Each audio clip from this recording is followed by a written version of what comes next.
Bes, nakaw. Saan ba punta galing? At beke, mukhang hapong-hapo ka. Nakaw, Bes.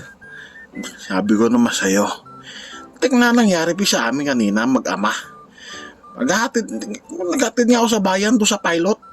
Sa bayan, sa Imus. Traffic, bisan. Tingnan. 3 oras, Bes eh. 3 oras, biyahe namin mag-ama. Papuntang pilot lang. Tika traffic, Bes eh. Wala, balik eskwela, bisan eh. Grade 1 yung anak ko eh.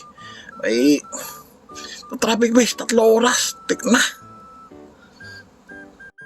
Nakaw, si bisan. 3 oras eh, kaya reklamo ka na. Ang bilis nga ng biyahe mo eh. Wala yung bis dito sa Malagasang. Kami nga mag-ami, kanina naghatid din ako ng eskwela. Grade 2 anak ko eh. Teka na.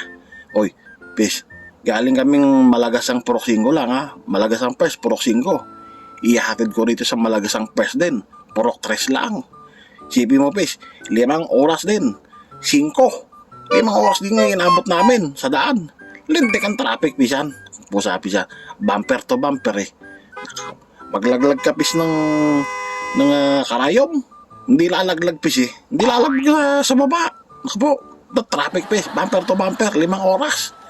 Po, the traffic. Mas matindi traffic, pis, dito sa Malagasang.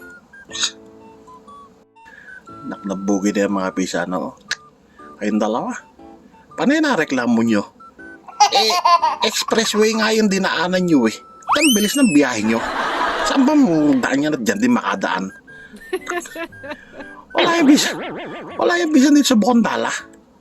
Ito bisa Bukondala eh. Itong isipin nyo mga bisana. Kami naghatid din ng anak ko kanina. Grade 1 din. Grade 1. Pagdating namin pis doon sa eskwelahan, bedi punta kami doon sa room. Nagulat ako. Wala yung mga estudyante. Di tinanong ko, ando yung maestra eh.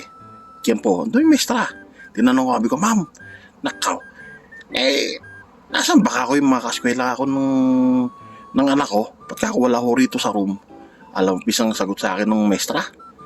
Ang kaskwela niya na anak niya, Andonika, grade 6 na. Pero, grade 1 niya anak ko. Pagdating namin eskwela, grade 6 na yung mga kaskwela ng anak ko. Pagdating din ang traffic dito sa Bukondala. Nilulupit na ba rin? Wala na. Tapos,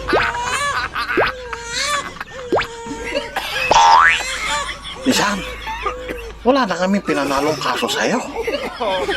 Ay.